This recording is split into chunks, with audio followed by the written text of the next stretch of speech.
2061 के साल में जापान अपने खराब इकोनॉमिक पॉलिसी और बढ़ती हुई पॉपुलेशन की वजह से बिल्कुल गिर गया था। एक टाइम पर जो देश दुनिया का सबसे स्ट्रॉन्ग पावर था, अब कमजोर टुकड़ा बन गया था, जिसे कैपिटलिस्ट देश एक दूसरे से छीन लेने की कोशिश कर रहे थे। हर कोई जापान पर अपना कब्जा जमाना चाहता था और इसी लालच के चक्कर में दुनिया भर के देश आपस में टकरा रहे थे। तभी उन्होंने एक खतरनाक हथियार का यूज किया, ह्यूमनॉइड वेपन्स, जिन्हें एमिक कहा जाता था। इन वेपन्स के आने के बाद जापान की हालत पहले से और भी ज्यादा बुरी हो गई। यहाँ पर हम अपने मेन कैरेक्टर शिबा को देखते हैं। शिबा कुछ दोस्तों के साथ एक गिर चुके एमिक के पार्ट्स को ढूंढ लेता है। सभी लोग जल्दी जल्दी जो चीजें यूज हो सकती थी वो निकाल लेते और वहाँ से भाग जाते हैं। बाकी लोग सोच रहे होते कि इन पार्ट्स का यूज कहाँ किया जाए, पर शिबा सबसे ज्यादा चीजें अपने पास रख लेता है और अपना असली इरादा किसी को नहीं बताता। उसके बाद शिबा को उसके घर के सामने छोड़ दिया जाता है। इस बीच शिबा सुनता है कि कुछ जापानीज लोगों और फौजी सोल्जर के बीच में झगड़ा हो गया है, लेकिन शिबा को इस सब से कोई मतलब नहीं होता। वो चुपचाप घर के अंदर चला जाता है, क्योंकि उस वक्त जापानीज पैदा होना एक शराब था, जैसे पुराने टाइम में यूएस के साथ होता था। वैसे ही हाल अब जापान के लोगों का था। चाहे तुम्हारे पास पैसा हो या फिर टैलेंट, फिर भी उनके लिए अच्छी नौकरी मिलना लगभग नामुमकिन था। शिबा अक्सर सोचता है कि जिंदगी जीने का असली मतलब है क्या। ये सोच उसके अंदर उदासी भर देती है और इसी उदासी को दूर करने के लिए वो दोबारा से अकेला ही माउंटेन की तरफ चला जाता है। इस बार उसने अपने दोस्तों को नहीं बुलाया था और ना तो उनके नाम पता था उसे और ना ही कि वो कहाँ पर रहते हैं। शिबा उन्हें सिर्फ एक रोबोट्स लवर के ग्रुप के थ्रू जानता था, लेकिन उसके लिए ऐसी छोटी सी दोस्ती भी काफी होती है। शिबा वापस से उस जगह पर पहुँचता है जहाँ उसने एमी के कुछ पार्ट्स पहले छुपाए थे। दिन भर वो वहाँ पर घूमता रहता है और जब शाम होने वाली होती है वो घर लौटने लगता है। तभी उसे एक जोर की हेल्प मांगने की आवाज सुनाई देती है। शिबा सीधा क्यूरियस हो जाता है, पर साथ ही थोड़ा सा डर भी लग रहा होता है उसको, इसलिए अपना मिलिट्री सोबेल निकालता है और धीरे धीरे उस आवाज की तरफ बढ़ने लगता है। पत्तों के पीछे उसे एक बॉक्स पड़ा हुआ मिलता है और अचानक उस बॉक्स से आवाज निकलता है। बॉक्स अपना परिचय देता है। उसका नाम गाय होता है और गाय एक आर्टिफिशियल इंटेलिजेंट होता है जो कि अपनी खुद की सोच और जिंदगी रखता था। शिबा तुरंत डर जाता है और उसे लगता है कि इसमें पढ़ना मतलब कि अपने ऊपर मुसीबत बुलाना है, इसलिए वो पलटने ही वाला था, लेकिन गाय उसके दिमाग की बात समझ जाता है और उसे डांट देता है। गाय ये तक कह देता है कि शिबा ने एमी का कम्युनिकेटर छुपा कर रखा है। गाय शिबा से रिक्वेस्ट करता है कि उसे बचा लो, क्योंकि उसकी बैटरी अब खत्म होने वाली है। शिबा अभी डिसाइड ही नहीं कर पाता है कि क्या करे। तभी गाय उसे झट से कहता है कि जल्दी भागो, कोई आ रहा है। और सच में कुछ ही पल में एक मिलिट्री व्हीकल आ जाता है। सोल्जर शिबा को देख लेते हैं और उससे सवाल करने लगते हैं कि तुम यहाँ पर इस वक्त क्या कर रहे हो। शिबा पूरे कॉन्फिडेंस के साथ कहता है कि वो बस कैंपिंग कर रहा था, लेकिन सोल्जर उसकी बात पर यकीन नहीं करते, क्योंकि उनके लिए ये जगह एक डेंजरस बैटल साइट थी, जहाँ पहले एक एमी गिर चुका था और उन्होंने यहाँ के इक्विपमेंट्स थीफ की एक्टिविटी भी डिटेक्ट की थी। अब हम देखते हैं कि दो सोल्जर शिबा के पास आ जाते हैं और उसे अपना आईडी कार्ड दिखाने के लिए कहते हैं। शिबा एक ऑर्फन था जो कि अपने इनहेरिटेंस और गवर्नमेंट के थोड़े से सपोर्ट पर जिंदा था। रिकॉर्ड क्लीन होने के बावजूद भी सोल्जर उसे नीचे गिरा देते और उसके बैग की तलाश करने लगते, पर जब उन्हें कुछ भी नहीं मिलता तो उसे छोड़ देते। सिचुएशन सेटल होते ही शिबा वापस से उस जगह पर पहुंच जाता है जहां पर उसने गाय को छुपाया था और उसे एक पुरानी छोड़ी हुई फैक्ट्री में लेकर जाया जाता है। और ये फैक्ट्री शिबा ने पहले अपना सीक्रेट अड्डा बना कर रखा था। फैक्ट्री के अंदर एक सिक्योरिटी डोर था जिसके पीछे एक पूरा एमी पड़ा था। शिबा तुरंत गाय की बैटरी चार्ज करने लगता है और गाय बहुत ही हैरान होकर उससे पूछता है कि क्या तुमने ये एमी खुद असेंबल किया है। तब शिबा अपनी कहानी सुनाता है। वो कहता है कि एक दिन जैसे पुराने खदान को रन एक्सप्लोर करते वैसे ही उसने इस फैक्ट्री को ढूंढा था। जब वो अंदर गया तो टूल्स और इक्विपमेंट्स अभी भी वहाँ पर पड़े थे। इसके बाद शिबा काफी दिन तक लगातार एक सीक्रेट रूम अनलॉक किया और उसके अंदर ऑलरेडी एक एमी पड़ा हुआ था, लेकिन उस एमी की बॉडी थोड़ी अलग थी क्योंकि उसमें सेंट्रल कंट्रोल डिवाइस मिसिंग था। शिबा तब से उसी को स्टडी कर रहा था। इस टूटी फूटी दुनिया में एक ही चीज थी जो कि शिबा को अब भी थोड़ा सा खुशी देती थी। गाय शिबा के पैशन को देखकर बहुत ही इम्प्रेस हो जाता है। फिर अचानक वो एक ऐसा सवाल पूछता है जो शिबा ने कभी भी नहीं सोचा था। जब ये एमी चलने लगेगा तो तुम क्या करोगे।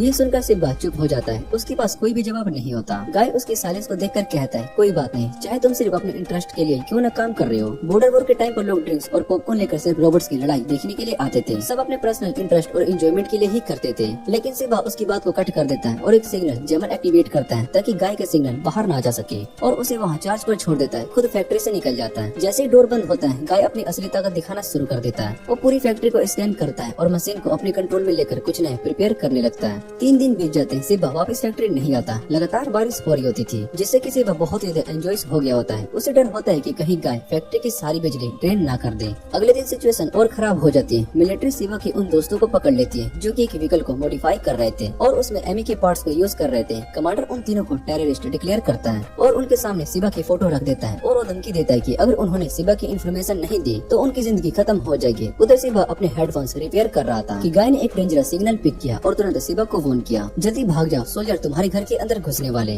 और वैसा ही होता है। सोल्जर घर में घुस आते हैं, लेकिन शिबा वहाँ पर पहले से ही निकल चुका होता है। वो तुरंत nearby security camera check करने लगते हैं ताकि शिबा का पता लगा सके। शिबा सीधा फैक्ट्री की तरफ दौड़ जाता है और जैसे ही वो अंदर जाता है उसके होश उड़ जाते हैं। गाय ने एमी को कंप्लीट कर दिया होता है, लेकिन शिबा अपनी खुशी को ज्यादा देर तक एंजॉय नहीं कर पाता क्योंकि सोल्जर ऑलरेडी उसका पीछा करते हुए सिक्योरिटी कैमरा के जरिए उस फैक्ट्री तक पहुंच जाते हैं। सीन चेंज होता है और हम देखते हैं कि वहाँ पर 2 ओशियन केस खड़े होते हैं। साथ ही सिबा के 3 दोस्त ऑलरेडी उनके कब्जे में होते हैं। कमांडर उन्हें होस्टेज बनाकर सिबा से कहता है कि बाहर निकलो, क्योंकि उसे शक है कि सिबा किसी टेररिस्ट ऑर्गेनाइजेशन का हिस्सा है। सिबा के दोस्त बार बार समझाते हैं कि वो सिटी के लड़के हैं जो कि व्हीकल मॉडिफाई करना पसंद करते हैं, लेकिन कमांडर उनकी एक बात को भी सुनने को तैयार नहीं होता। उल्टा वो उन पर अपनी गन को तान देता है, जिससे कि मजबूर होकर सिबा समझाता है कि उसे अब सामने आना ही पड़ेगा। लेकिन उसी वक्त गाय उसे रोकता है और गाय उससे कहता है कि क्या तुम जिंदगी भर के लिए कैप्चर होकर जेल में रहना चाहते हो, या फिर तुम हार्डशिप का सामना करके अपना रास्ता खुद बनाना चाहते हो। तुम 2 ऑप्शन में से किसी एक को चुनो, और एक मछली जो कि पिंजरे में फंसी हो, या फिर मछली जो कि ड्रैगन गेट को पार करके खुद ड्रैगन बन जाती है। अगर तुम मुझ पर भरोसा करते हो तो इस एमी को पायलट करो। सिबा एक पल के लिए भी डाउट नहीं करता, उसने तुरंत डिसीजन ले लिया, वो गाय के साथ मिलकर एमी को पायलट करेगा। कमांडर को लगता है कि सिबा चुप गया, इसलिए वो फायरिंग स्टार्ट कर देता है और सिबा तुरंत कॉकपिट में घुस जाता है और गाय को एक की तरह इंसर्ट कर देता है। कुछ ही सेकंड में एक नई एनालाइज होता है और एमी की सिस्टम रिटर्न स्कैन करना स्टार्ट कर देती है। अब सिबा कॉकपिट से सब कुछ देख सकता है, साथ ही गाय एक और क्यूट फॉर्म में अपीयर हो जाता है, जिससे कि सिबा को थोड़ा सा कंफर्ट फील होता है। शुरुआत में सिबा कॉकपिट को समझने की कोशिश करता है, लेकिन गाय के इंस्ट्रक्शन फॉलो करते ही वो एमी खुद को ह्यूमनॉइड मोड में ट्रांसफॉर्म कर लेता है। ये देखकर सभी लोग बहुत ही हैरान हो जाते हैं। एमी का नाम होता है कैनगो, जो कि अब पूरी ताकत के साथ बाहर निकल आता है। सिबा बिना टाइम वेस्ट किए एनिमी पर चार्ज करता है। उसने एक मेका को पंच मारा और उसे उठाकर दूसरे मेका पर दे मारा, लेकिन दुश्मन भी रुकने वाले नहीं थे और लोग लगातार बुलेट्स बरसाने लगते हैं, जिससे कि सिबा मजबूर हो जाता है कि वो कवर ले ले। तभी एक एनिमी यूनिट पीछे से आकर सिबा पर पिंकर अटैक करता है। सिचुएशन बहुत ही टाइट हो गई होती है। गाय ने सिबा को कहा कि अब फ्रीजिंग मूव यूज करो। ब्लेजिंग आई का इस मूव को एक्टिवेट करने के लिए तुम्हें उसका नाम सबसे कूल तरीके से चिल्लाना होगा। जब दोनों एनिमी मिकास के साथ चार्ज करते हैं, सिबा पूरी हिम्मत से चिल्लाता है आयरन कैनॉन्स ब्लास्ट और अपने वेपन से एक यूनिट को सीधा चीर डालता है। उसके तुरंत बाद वो पीछे से अटैक करने वाले मेका के आर्म्स पकड़ लेता है और उसे दूसरे पर जोर से पटक देता है। ये लड़ाई सिबा के लिए नई फीलिंग थी। पहली बार उसे लगा कि वो वाकई में जिंदा है, लेकिन खतरा अब भी टला नहीं होता है। एक सोल्जर ने सिबा के 3 दोस्तों को अपने बंदूक के निशाने पर ले लिया और उसे सरेंडर करने को बोला। सिबा अभी कुछ डिसाइड नहीं कर पा रहा था कि गाय उससे कहता है कि चिंता मत करो, ये मामला हैंडल करता हूँ मैं। फिर गाय का टोन बदल जाता है। वो कोल्ड और रूथलेस आवाज में कहता है, ये तीनों बस टूल्स थे, इनका यूज तुमने सिर्फ पार्ट्स को इकट्ठा करने के लिए किया था ताकि कैनबो को रिपेयर कर सको। अब जब काम हो गया है, इनकी कोई भी जरूरत नहीं है। इतना ही नहीं, गाय ने कमांडर को भी सीधा इंसल्ट कर दिया।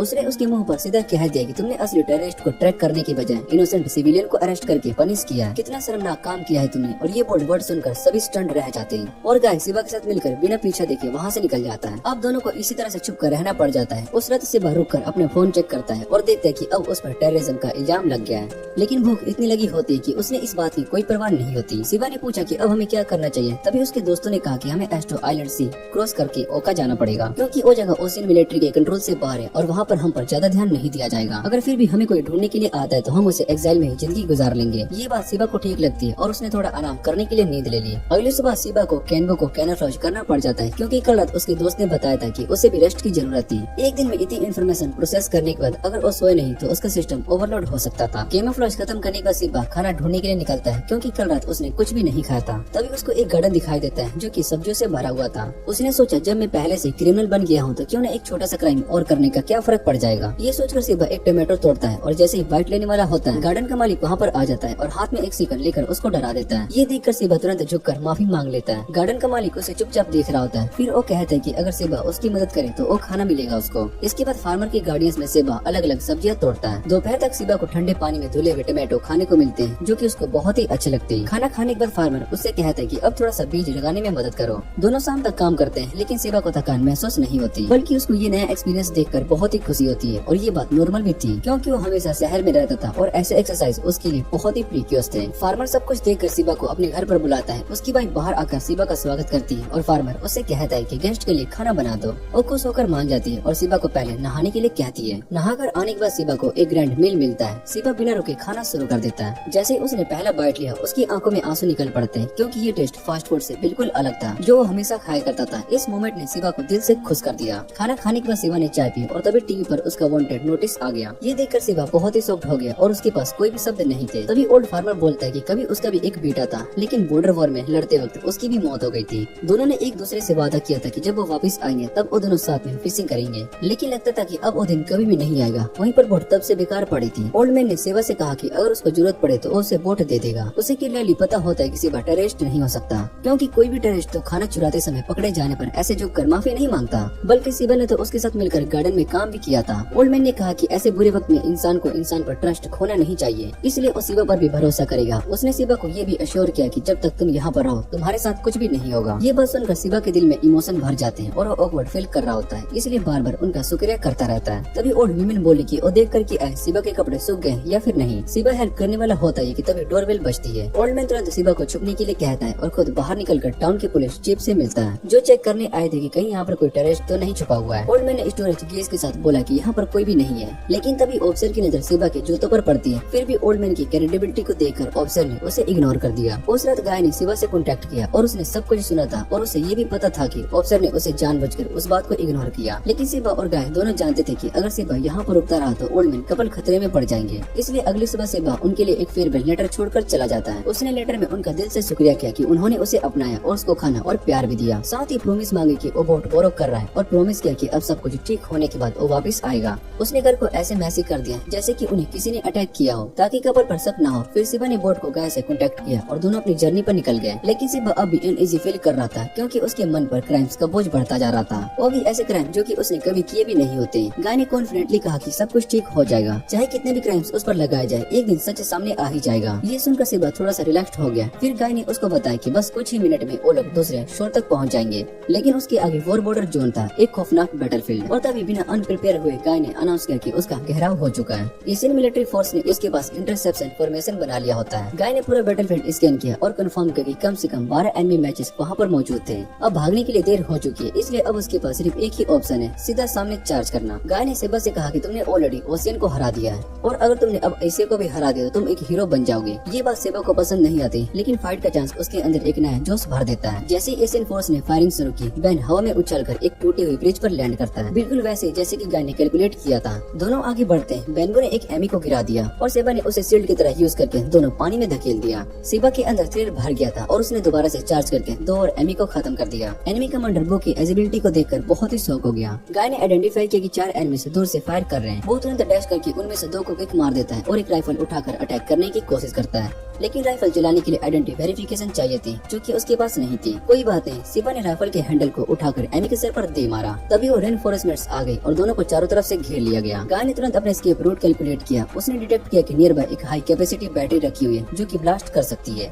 एनिमी की गन फायर का फायदा उठाते हुए शिवा ने वो से कहा कि बैटरी पैकेज उन्हें गोलियों के रास्ते में फेंको। जैसे ही उन पर फायर हुआ, एक मैसिव एक्सप्लोजन हुआ। उसके फायर का कवर लेकर दोनों भाग निकलते हैं, लेकिन तभी एशियन फोर्स की फायरिंग से वो किलर हिट हो जाती है और वो इमोबिलाइज हो जाता है। एनिमी तुरंत उन्हें सराउंड करके शिवा को पकड़ लेते हैं। फिर उन्होंने कॉकपिट पर बुलेट बरसानी शुरू कर दी ताकि शिवा मर जाए, लेकिन वो इतना टफ था कि पहली बैरल से वो ब्रेक नहीं होता है। कमांडिंग ऑफिसर फायरिंग ऑर्डर देता है जब तक कि शिवा खत्म नहीं हो जाता, लेकिन जैसे ही वो दोबारा फायर करने वाले होते हैं, एक स्नाइपर ने दूर से उनके एक एमी को गिरा दिया। एशियन आर्मी तुरंत अलर्ट हो जाती है, लेकिन माउंटेन रेंज के उस पार से आ रही बुलेट्स का उनका टारगेट सिस्टम ब्लॉक कर दिया। हर बुलेट एक एक एमी को खत्म करती गई और सब गिरते गए। तब दूसरे साइड के पायलट ने शिवा को कांटेक्ट किया और एक लोकेशन और एक पासवर्ड दिया जहां पर शिवा को जाना था। फिर उस पायलट ने 2 स्मोक राउंड्स फायर किए ताकि वो और शिवा एस्केप का मौका मिल जाए। ये स्पेशल इंटरफेरेंस स्मोक थे जिनकी वजह से एशियन आर्मी शिवा की पोजीशन को ट्रेस नहीं कर पा रही थी। इसके बाद शिवा अपने रेस्क्यूअर से मिला और उसका शुक्रिया अदा किया, अपना इंट्रोडक्शन भी दिया। उसने गाय को भी इंट्रोड्यूस करवाया, लेकिन गाय इरिटेट हो गया क्योंकि उसने देखा कि दूसरे पायलट के पास भी उसकी जैसा एआई था। एआई भी उसका स्वागत करता है और फिर चारों एक ट्रांसपोर्ट व्हीकल में बैठकर निकल जाते हैं। वहाँ दूसरा एआई अपना नाम काय बताता है और पायलट का नाम गजेन होता है। गाय तुरंत सराउंडिंग्स स्कैन करने लगता है ताकि ये पता कर सके कि लोग कहाँ पर जा रहे हैं। तभी काय एक्सप्लेन करता है कि ये रोड बॉर्डर वॉर से पहले बनाई गई थी। ये एक हाईवे प्रोजेक्ट का हिस्सा था जो कि प्राइवेटली फंड किया गया था और सीक्रेट में कंस्ट्रक्ट हुआ था ताकि एनिमी को इसका पता ना चले और लोग इसको सेफली ट्रेवल कर सके। उसके बाद शिवा की बारी आती है जो कि एक कोट और रिवर्स स्टोन में पूछते हैं कि ये गजेन कौन है। तब गेन बताते हैं कि जापानीज लोग एमा पायलट कर रहे हैं और अपना खुद का आर्मी बना रहे हैं जिसका एम जापान को दोबारा से रिस्टोर करना है।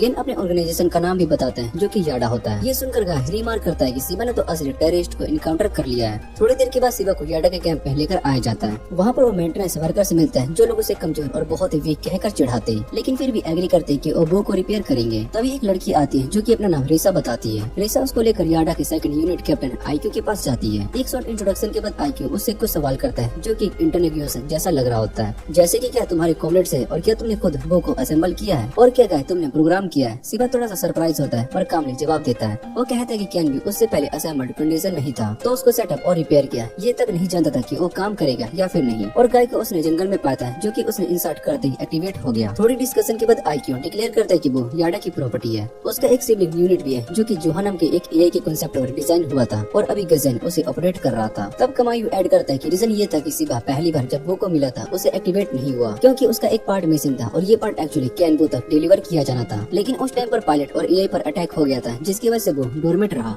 जब तक सिवा उसे एक्टिवेट ना कर ले। इतना सुनने के बाद गाय गुस्से में पूछते कि क्या याडा अब कैनबू को वापस लेने का प्लानिंग कर रहा है। लेकिन कमायू कहता है कि ऐसा करना सिवा के लिए बहुत ही अनफेयर होगा, इसलिए सेकंड यूनिट कैप्टन सिवा को एक और बेटर डील देता है, ज्वाइन द टीम। वो कहते हैं कि वो लोग टेररिस्ट नहीं है जैसे कि न्यूज में दिखाया जाता है, बल्कि एक रेवोल्यूशनरी आर्मी है जो कि एक्सट्रीम एक्शन नहीं करते, इसलिए उन्हें टेररिस्ट कहना गलत होगा। और क्योंकि सिवा कैनबू को रिपेयर भी कर सकता है और उसके साथ फाइट भी कर सकता है, उन्हें लगता है कि उसके लिए बहुत ही परफेक्ट फिट होगा। सिवा थोड़ा सा हेजिटेट करता है, क्योंकि उसे पता होता है कि ज्वाइन करने का मतलब है उसे लोगों को मारना पड़ेगा। तभी गजेन गुस्से में बोलता है कि वो एक टॉय नहीं है, ये एक वॉर वेपन था। तभी उन्होंने सिवा को एक वीडियो दिखाया जिसमें कई जापानीज सिविलियन को मैस्कर किया जा रहा था, और उन्होंने पॉइंट आउट किया कि सिवा के हाथ में उन्हें बचाने की पावर है। फिर भी वो एक क्राउड की तरह हेजिटेट कर रहा है। सिवा की वीक और अनकन्विंसिंग फेस को देखकर गेन गुस्से में वहाँ से निकल जाता है। तभी केमी सिवा से कहता है कि उसे गेन को माफ कर देना चाहिए। वो एक्सप्लेन करता है कि गेन के फादर के अंदर कभी जापान को रिस्टोर करने का डिटर्मिनेशन था, लेकिन वो अपने गोल को पूरा किए बगैर ही मर गया। इस वजह से गेन के रफ एटीट्यूड उसकी इस डिजायर से आती है कि अपने फादर की विल को जल्दी से जल्दी पूरा कर सके। फिर वापस सिवा के डिसीजन पर बात करते हुए केमी कहता है कि अगर वो रिफ्यूज करे तो भी उनकी तरफ से हेल्प मिल सकती है। वो सिवा को उसका सिटीजनशिप वापस दिला सकते हैं, उसे एक नॉर्मल लाइफ जीने का चांस भी दे सकते हैं, एक नए नाम और आइडेंटिटी के साथ। बस कंडीशन ये होगी कि उसे बुक को वापस करना होगा। और ये सब टर्म्स सुनने के बाद सिवा चुप हो जाता है। फिर वो कहता है कि वो सोच लेगा और बाहर जाकर अकेला बैठ जाता है। उसी वक्त रिसा उसके पास आती है उससे बात करने के लिए। सिवा उससे पूछता है कि उसने रेवोल्यूशनरी आर्मी ज्वाइन किया। रिसा बताते है कि उसका एक परिवार था, लेकिन एक ट्रैफिक एक्सीडेंट में सब मर गए और जो व्हीकल रिस्पॉन्सिबल था वो एशियन आर्मी का मिलिट्री ट्रांसपोर्ट था। डिप्लोमेटिक इम्यूनिटी की वजह से उन्हें इनोसेंट डिक्लेयर कर दिया गया और उल्टा रिस के परिवार पर ब्लेम डाल दिया कि उन्होंने मिलिट्री को डैमेज किया है और उसने कंपनसेशन मांगा था। इस बात को सोचकर रिसा के दिल में अभी तक रेस्टमेंट भरी हुई है। उसे पूरा यकीन है कि जापान में ऐसे और भी बहुत ही सारे लोग हैं जो कि उसी की तरह फील करते हैं। इस वजह से उसने मूवमेंट्स को ज्वाइन किया और बाकी सभी लोग भी इसी रीजन से इसमें जुड़े। पर सिवा के पास ऐसा कोई भी रीजन नहीं था। उसके पेरेंट्स की डेथ इलनेस की वजह से हुई थी, जो कि मिलिट्री से रिलेटेड नहीं थी। शुरू में उसने बहु असेंबल करना सिर्फ एक हॉबी की तरह सोचा था, लेकिन जब उसने कैनव्यू और गाय के साथ मिलकर फाइट की तो मिडिल क्लास का फीलिंग उसके शरीर में एक अलग ही एक्साइटमेंट भर देता है। लेकिन जब उसने डेथ का सामना किया तो ऑर्डर के अंदर ही सिमट गया। वो मोमेंट को याद करते रिसा के जेंटल टच ने उसे रिस्टोर किया। रिसा ऑनेस्टली एडमिट करते है कि उसे सिवा को याडा ज्वाइन करने के लिए परस्यूट करने के लिए भेजा गया था, लेकिन वो रिफ्लेक्ट करती है कि अगर उसका छोटा भाई भी इस पोजीशन में होता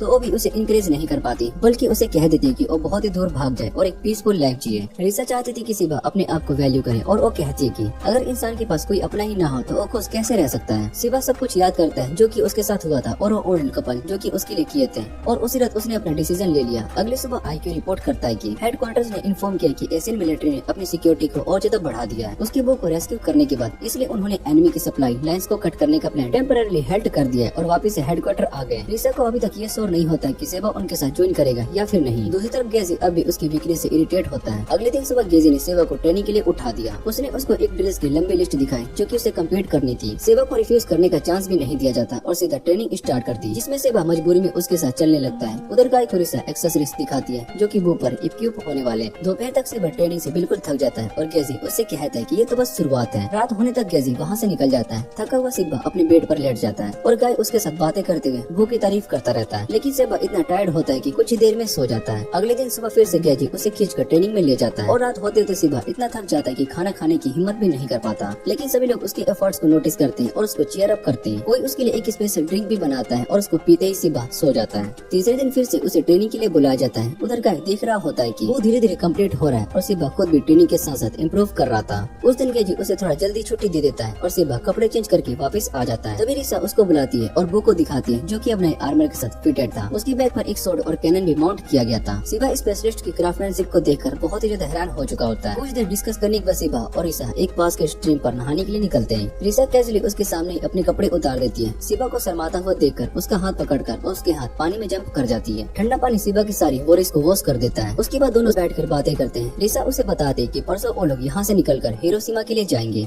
सिवा कहता है कि वो भी फाइटिंग से डरता है, लेकिन सबके साथ वक्त बिताने के बाद उसे समझ में आया कि ये लोग बुरे नहीं है, इसलिए वो उनके साथ जाएगा। उसका कहना होता है कि कैनब्यू के साथ मिलकर सीखना और लड़ना चाहता है। ये सुनकर रिसा खुशी से उसके सर पर हाथ रखती है और उसे प्यार से पैट करती है। उसने सिबा अपने डिसीजन गाय को बताता है और गाय कहता है कि वो हमेशा सिबा का सपोर्ट करेगा क्योंकि सिबा ने उसकी जान बचाई थी। अगले दिन रिसा सिबा के डिसीजन की रिपोर्ट कैमी को देती है। उसके बाद गाय और सिबा अपने नए बू को टेस्ट करते हैं। अपग्रेड्स और मेंटेनेंस की वजह से अब वो पहले से और ज्यादा फास्ट और एगिल हो गया होता है। एक ही स्लैश में उसने एक बड़े ब्लाउंडर को क्लीन आउट कर दिया। ट्रायल रन के बाद सिबा कैनब्यू से नीचे उतर गया और गैसी से मिलता है। वो अपने अमेजमेंट एक्सप्रेस करता है अपग्रेड्स कितने पावरफुल हैं और फिर बुक को पायलट करने का कंट्रोल गाय ले लेता है।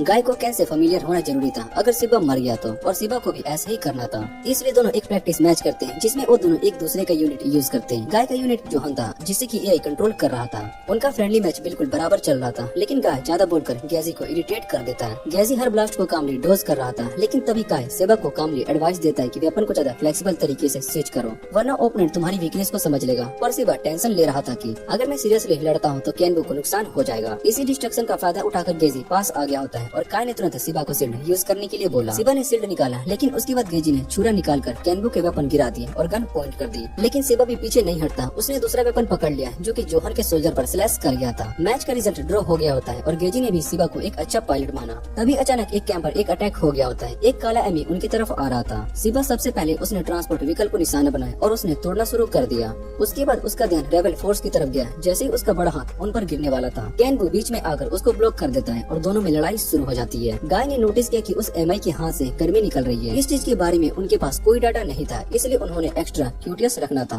तभी सही वक्त पर सिस्टर रिसा मदद करने के लिए आ जाती है, लेकिन जैसे ही उसने कुछ शॉट्स फायर किए, काला एमी तुरंत टेलीपोर्ट करके उसके सामने आ जाता है और एक ही अटैक में उसे मार देता है। रिसा की अचानक मौत देखकर सिबा बहुत ही शौक में आ गया होता है और रिएक्ट भी नहीं कर पाता। गाय ने तुरंत चिल्लाकर कहा कि वापस आ जा वरना तुम्हें भी अगला अटैक लग जाएगा। इसी बीच कामू उसे कॉन्टेक्ट करता है और कहता है कि तुम दोनों टाइम बाय कर ताकि मैं सबको एवेक्यूएट कर सकूं। दूसरी तरफ गैजी को रियलाइज होता है कि वही एमी है जिसने कि उसके फादर को मारा था। ये सोचकर वो बिना सोचे समझे अटैक कर देता है, चाहे काई उसे रोकने की कोशिश करता है। इसी वक्त गैजी की पुरानी यादें भी दिमाग में आ जाती है। उस दिन उसने अपने फादर से रिक्वेस्ट किया था कि ट्रेनिंग मैच की बजाय मुझे जोहन पायलट करने दो। फादर ने मना नहीं किया था क्योंकि कोई खतरा नजर नहीं आ रहा था। लेकिन जैसे ही वो गया, एक तुरंत इमरजेंसी अलर्ट आ गया। एक ब्लैक एमी ने उसके फादर की टीम पर अटैक कर दिया। ये देखकर गैजी गुस्से से बाहर आ गया और उसने कसम खाई कि वो अपने फादर का बदला जरूर लेगा। काई ने तुरंत उसे काम होने के लिए कहा क्योंकि उसके विस्टन अनस्टेबल थे और ऐसे में वो जोहन को प्रॉपर्ली कंट्रोल नहीं कर पाएगा। तभी ब्लैक एमी ने अपना वेपन गैजी पर स्विंग किया और कैनबू तुरंत आगे बढ़कर उसे बचा लेता है। लेकिन गैजी अभी इमोशनल कंट्रोल खो चुका होता है। उसने सिल्वा को गुस्सा करके कहा कि तू दूर हो जा।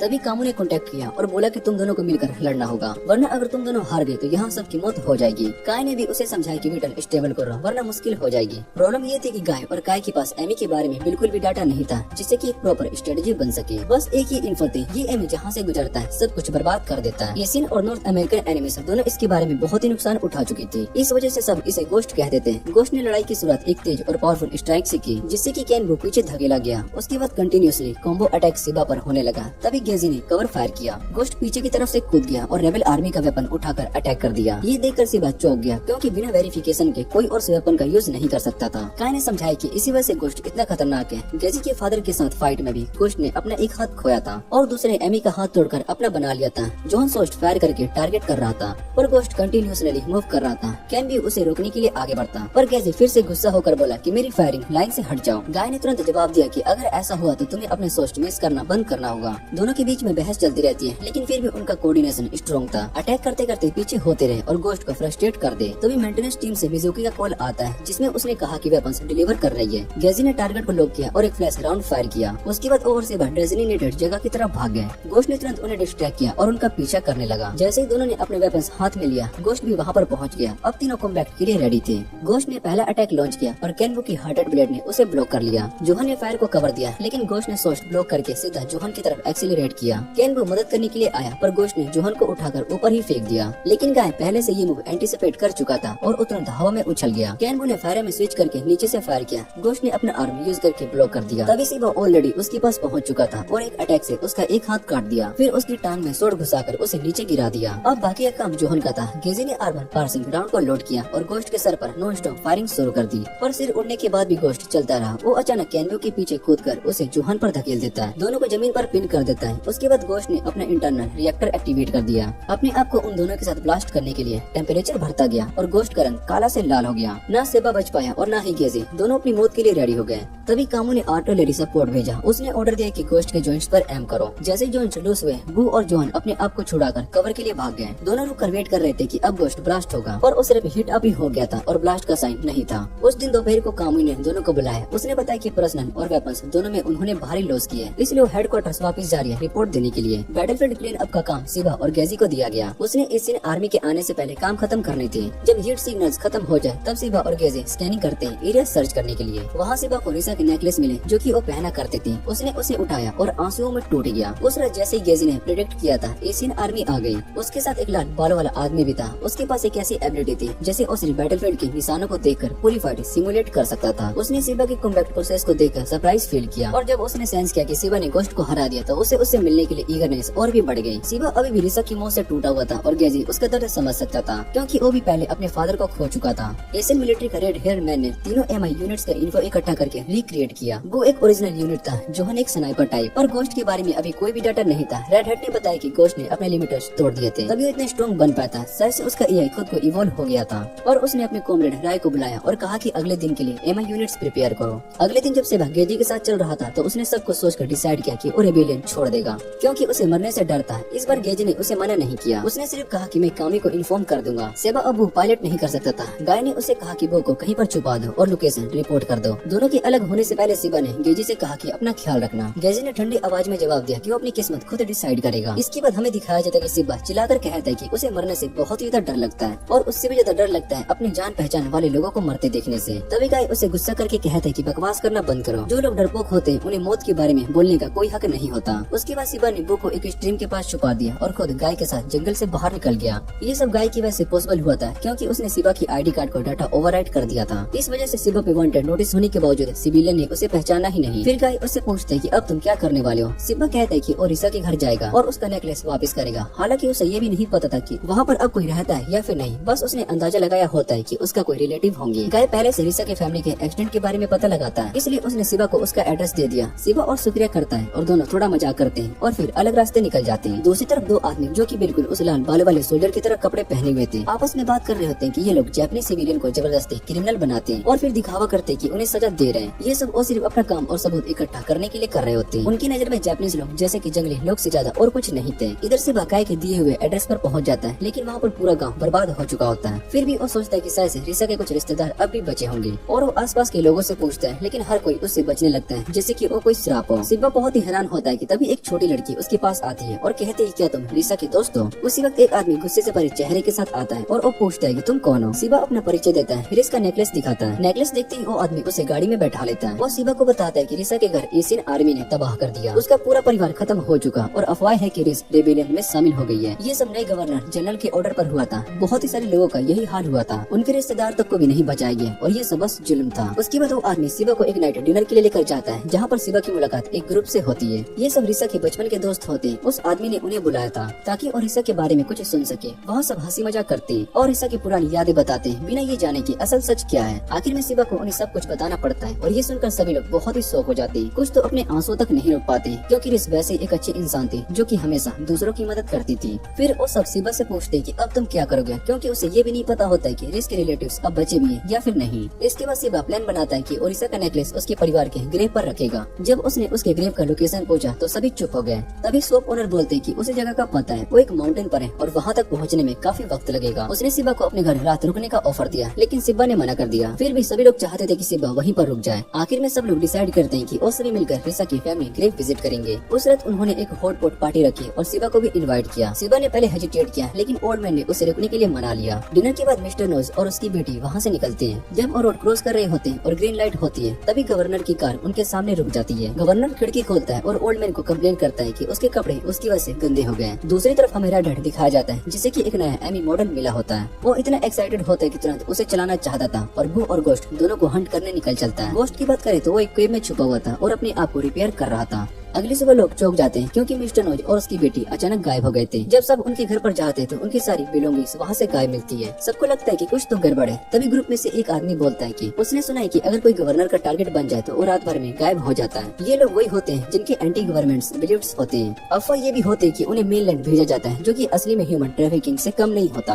गाय और सिबा ये सब सुनते हैं और गाय कंफर्म करता है कि ये बातें सच है। उसने बताया कि उसने पिछली रात से लेकर अब तक सर्वेलेंस कैमरा चेक किया है और कोई भी मिलिट्री व्हीकल सिटी से बाहर नहीं गया, मतलब कि मिस्टर नोस अब तक बेचैन नहीं गया। लेकिन प्रॉब्लम ये होती है कि सिबा पर सभी को विश्वास नहीं हो रहा था। तभी गाय एक रैंडम आदमी को पकड़ता है और उसका सबसे बड़ा सीक्रेट एक्सपोज कर देता है। ये देखकर सब लोग उसकी बात पर बिलीव करने लगते हैं और वो डिसाइड करती है कि गवर्नर के सामने जाकर मिस्टर नोस और उसकी बेटी को वापस मांगना होगा। दूसरी तरफ गास रिपोर्ट करता है कि सिबा ने अपना चॉइस बना लिया है। कैमी उसकी सिचुएशन समझकर सिंपैथी देता है और कहते हैं कि जब वो हेडक्वार्टर वापस जाएगा तब उसे एक नया टीममेट मिलेगा जो कि पायलट होगा और उसका फ्रेम बिल्कुल वो के डिजाइन पर बेस्ड होगा। इधर गवर्नर अपने साथियों के साथ प्रॉफिट का स्प्लिट डिस्कस कर रहा होता है। इसके बाद हमें दिखाया जाता है कि गवर्नर ने प्लान बनाया होता है कि मिस्टर नोस को जबरदस्ती लेबर में बेचा जाएगा और उसकी बेटी को कुछ गंदे लोगों के हवाले कर दिया जाएगा। तभी एक रिपोर्ट आती है कि जापानीज सिटीजन गेट के पास इकट्ठा हो रहे हैं। इधर से वह रेस्टोरेंट में रुकने का डिसीजन लेता है, लेकिन थोड़ी देर के बाद न्यूज आती है तभी प्रोटेक्टर्स को अरेस्ट कर लिया गया है और उन पर एंटी गवर्नमेंट क्राइम्स का इल्जाम लगाकर उन्हें लेकर जाया जा रहा है। गाय को भी पता चलता है कि जो व्हीकल्स भेजे गए थे वो मिलिट्री ट्रक्स थे जिन्हें उन लोगों के घर पर लूटने के लिए भेजा गया था, जिनको बेचने का प्लान था। गाय तुरंत सिबा को कॉल करके कहता है कि तुम्हें अभी तुरंत यहाँ से निकलना होगा क्योंकि वो लोग यहाँ पर आ रहे हैं। कॉल एंड होने के बाद रेस्टोरेंट ओनर सिबा को रिसा के फैमिली का ग्रेव का लोकेशन बता देता है और कहता है कि तुम उनकी तरफ से रिगार्ड्स पहुँचा देना, बाकी सभी का ध्यान हम रख लेंगे। उसके बाद सिबा को वहाँ से बाहर भेज दिया जाता है और थोड़ी देर के बाद मिलिट्री आ जाती है। पूरा ग्रुप जिसमें कि मिस्टर नोस भी होता है और कैप्चर कर लिया जाता है। उन्हें रास्ते में सभी के सामने मार्च कराया जाता है और अनाउंस किया जाता है कि ये सभी लोग गवर्नमेंट के अगेंस्ट खड़े हुए थे, इसलिए उन्हें एग्जीक्यूशन होगी। सिबा ये सब अपने फोन पर देखता है और अंदर से बहुत ही टूट जाता है। उसको दुख होता है कि कितना कमजोर था जो कि हमेशा भागता रहा और उन लोगों को छोड़ता रहा जो कि उसकी मदद करते थे। गवर्नर बिना वजह की एक आदमी को गोली मार देता है। ये देखकर सिबा रो पड़ता है और वो समझाता है कि वो कितना क्राउड था। तभी गाय उससे कहता है कि अगर तुम्हें अपना आप इतना पसंद नहीं है तो बदल क्यों नहीं जाती, अपना बेहतर वर्जन बनो, मैं हमेशा तुम्हारे साथ रहूंगा। ये बात सुनने के बाद सिबा फिर से अपनी हिम्मत को जोड़ता है और उसी वक्त स्प्रिंग के अंदर से कैनव्यू की आंखें चमकने लगती है। दोपहर में जब एग्जीक्यूशन शुरू होने वाली होती है और सोल्जर अपने गन एम करते हैं तभी एक जोर का ट्रेमोर होता है और कैनव्यू बाहर निकलता है और अपना शील्ड लगाकर सभी को प्रोटेक्ट करता है। गवर्नर तुरंत अटैक का ऑर्डर देता है, लेकिन उनके अटैक इतने कमजोर होते हैं कि उनके फाइट के लायक भी नहीं किया जा सकते थे। सिबा कैनव्यू को कंट्रोल करके एक एनिमी को उठाकर दूसरे पर फेंकता है और दोनों को एक साथ खत्म कर दिया। फिर उसने कैनव्यू को एक बड़ा सा फिस्ट गवर्नर के सामने उठाया और गवर्नर का डर सामने पसीना छूट गया। गवर्नर कांपने लगा और अपनी जान की भीख मांगता गया। तभी गाय गवर्नर के इलीगल ह्यूमन ट्रैफिकिंग वाले ऑपरेशन को पूरी दुनिया में ब्रॉडकास्ट कर देता है। दूसरी तरफ रेड हार्ट ये सब देखकर जोर जोर से हंसने लगता है और बार बार बारों को चिल्लाता है। सेबा गवर्नर को वार्निंग देता है कि अगर तुमने अभी भी दोबारा से इसी जापानीज इंसान को छूने की कोशिश की तो मैं रोज रात तुम्हारे घर आकर तुम्हें याद दिलाऊंगा। इतना कहकर वो वहाँ से निकल जाता है और मिस्टर नोस और उसकी बेटी को भी लोगों की मदद से आजाद कर दिया जाता है। पहली सुबह सेबा उस जगह पर पहुँचता है जहाँ पर गेजी उसका वेट कर रहा होता है। वहीं ओरिसा के नेकलेस को भी उसके परिवार के ग्रेव पर रख देता है जो कि एक पुराने प्रॉपर्टी विलेज में होती है।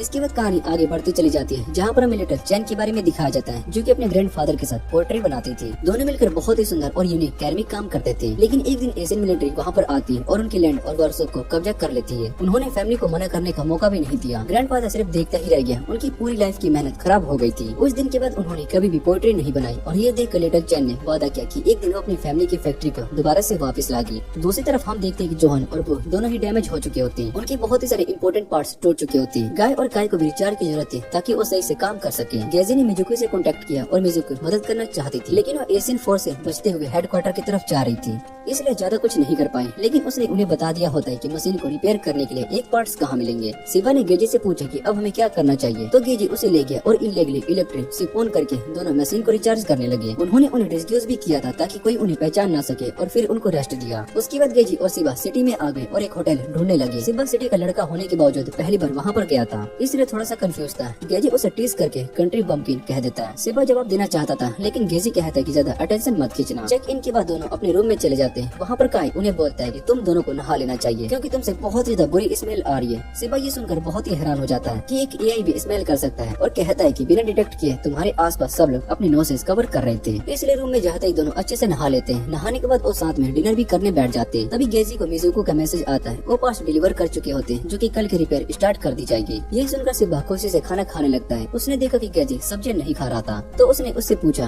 काय बताता है कि गेजी बहुत ही पैची ईटर है। सिबा उसको टीच करता है तो गेजी उसको गुस्से से घूरता है। सिबा तुरंत उसको अपोलाइज करता है और कहता है कि मुझे पता नहीं था कि तुम्हें ऐसे जोक्स पसंद नहीं है। उसने बताया कि उसके सभी दोस्त नहीं है, इसलिए उसे समझ में नहीं आता कि लोगों से कैसे कम्युनिकेट करे। तभी काय और गाय उससे कहते हैं कि टेंशन मत लो, गैजी बस अपने आप को टफ दिखाने की कोशिश करता है ताकि अपनी असली वीकनेस छुपा सके। इसके बाद हम देखते हैं कि गैजी, सिबा और गाय आपस में आर्ग्यू कर रहे होते हैं। दूसरी तरफ यूरोपियन मिलिट्री को सिबा का प्रोक्रेटिव स्पीच सुनने के बाद एशिया की इकोनॉमी और रेपुटेशन को लगने वाले बड़े झटके के बाद तैयारी स्टार्ट कर देती है। कमांडर ये सोच रहा होता है कि अब यहाँ पर जंग का फूल खून और बर्बाद के साथ खिलने वाला है। अगली सुबह गैजी और सिबा बस पकड़कर पार्ट्स लेने के लिए निकल जाते हैं। रास्ते में गैजी सिबा को बोलता है कि अब नीचे जापानीज सिटी देखो, जो कि अब डोमिनेशन के नीचे है, जहाँ के लोग बहुत ही दुखी है, ऑपरेशन और परमिट में जी रहे हैं। उनसे कहा गया कि ओदिन इस जगह को वापस ले लेगा। दोनों एक बार में पहुँचते हैं जहाँ पर रेजिस्टेंस मेंबर काम करते हैं। गैजी ने सही पासवर्ड बोला और ओनर ने उन्हें पैकेज दे दिया। ओनर ने भी सिबा का स्पीच सुना था और अपनी उम्मीदें उस पर रख दी। लेकिन थोड़ी ही देर के बाद जब ओदिन रिस्पॉन्सिबिलिटी के बारे में बात कर रहे थे, तभी दूर से पोर्ट एरिया में एक बड़ा सा एक्सप्लोजन हो जाता है। यूरोपियन आर्मी ने ब्लड मूव लेकर एशियन जोन पर अटैक कर दिया। एशियन रिटेलिएट करते हैं लेकिन ज्यादा स्ट्रॉन्ग रिस्पॉन्स नहीं दे पाते। गैजी और सिबा भी इक्वेटिंग क्राउड में मिल जाते हैं और सिचुएशन ऑब्जर्व करते हैं। ओशियन आर्मी अंधाधुंध फायर कर रही होती है बिना सिविलियन की परवाह किए। दोनों एवेक्यूएशन एंटर तक पहुंच जाते हैं। वहाँ गाय देख लेता है कि एशियन साइड के लिए सिचुएशन बहुत ही खराब है और शायद वो सिविलियन को एवेक्यूएट करना स्टॉप करके डिफेंस पर फोर्स करेंगे। ये बात सिबा को मंजूर नहीं होती और वो कुछ करना चाहता था। गाय उसके जज्बे को देखकर डिसाइड करता है कि वो सिविलियन डिवाइस हैक करेगा ताकि एवेक्यूएशन गाइड कर सके। गाय और गाय मिलकर पूरी सिटी का डिस्प्ले स्क्रीन पर हैक कर लेते हैं और लोगों को सेफ रूट दिखाना स्टार्ट कर देते हैं। लेकिन फिर भी स्पीड बहुत ही स्लो पड़ रही थी क्योंकि ओशियन आर्मी बहुत ही तेजी से एडवांस कर रही थी। सिबा चाहता था कि ओबो का यूज करे सपोर्ट के लिए, पर गैजी कहता है जब तक हम बुले लेने जाएंगे और वापस आएंगे तब तक सब मर चुके होंगे।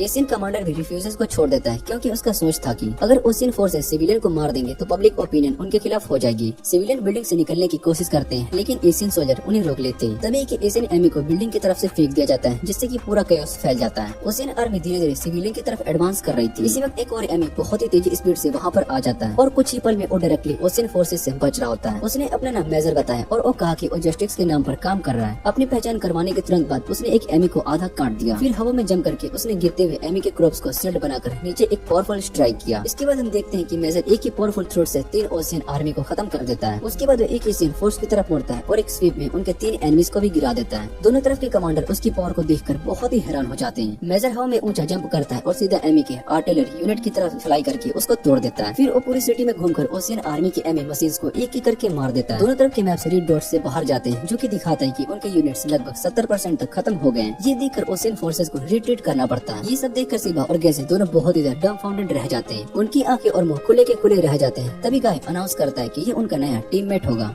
समोन नोटिस आने के बाद वो दोनों फॉरेस्ट की तरफ निकल पड़ते हैं। शाम के वक्त गैजी और सिबा जंगल के अंदर गए और वहाँ पर मेजर को ढूंढ लिया। सिबा सबसे पहले उसे ग्रेड करता है लेकिन दूसरी साइड से एआई तुरंत उसकी बात को कट कर देता है। उसने अपना नाम एंगी बताया और आर्गुमेंट टोन में कहा कि उसे मेल पायलट्स बिल्कुल भी पसंद नहीं है। उसने सिबा और गैजी से डिमांड किया कि वो दोनों अपना सिर झुकाएं और उसका शुक्रिया करें क्योंकि उसने उसकी जान बचाई है। थोड़ी देर तक सिबा और गैजी को इंसल्ट करने के बाद एगी ने फाइनली रिवील किया कि प्रिंसेस और उसका पायलट उसके नए टीममेट्स होंगे और वो पायलट थी सीना। सीना अपने सब कमांडर यूनिट के नीचे उतर आती है। बिना कुछ बोली अचानक और रो पड़ती है। फिर तीनों को एक नियर बाई याटा बेस में ट्रांसपोर्ट कर दिया जाता है। वहाँ पहुँचने के बाद सबसे पहले सीना अपने आंसू के लिए माफी मांगती है। उसने अपना इंट्रोडक्शन दिया और सिबा से बातें करने लगी। गैजी वहाँ पर भी थोड़ा सा और सा रूड था। सीना बताती है कि सुबह का बैटल उसकी लाइफ का रियल कॉमबैक था। उससे पहले वो सिर्फ एक मेंटेनेंस को वर्क करते हैं याटा के लिए। तभी अचानक एंगी उसके सामने आ गया और उसने बोला कि तुम्हें पायलट बनना होगा और सीना ने बिना कुछ सोचे समझे हाँ कर दिया। एंगी को अपने जजमेंट पर बहुत ही कॉन्फिडेंस था लेकिन गाय और काय को लगता था कि एंगी बस लड़कियों को पसंद करता था। तीनों सीना, सिबा और गैजी फिर मजाक करने लगते हैं और मस्ती करते हैं जिससे कि गाय को हेडेक होने लगता है। दूसरी तरफ एक रेड हेड आदमी जिसका नाम हार्डी था और उसका दोस्त अपने कमांडर से मिलने के लिए पहुँचते हैं। कमांडर ने उन्हें बुलाया था क्योंकि उन्होंने गोस्ट का पोजीशन लोकेट किया था। अब कंफर्म हो गया होता है कि गोस्ट एक अनडेड मशीन है जिसमें कि एक एआई है जो कि इंडिपेंडेंट थिंकिंग करता है। लेकिन अभी तक कोई भी नहीं जानता था कि उनके पीछे कौन है। गोस्ट पहले नॉर्थ अमेरिका, एशिया, रसिया और ओशियन की फोर्स को खत्म कर चुका था। हाई रैंकिंग ऑफिशियल अब डिस्परेट हो गए थे गोस्ट को कैप्चर करने के लिए ताकि अपने साइड के लिए वॉर में एडवांटेज पा सके।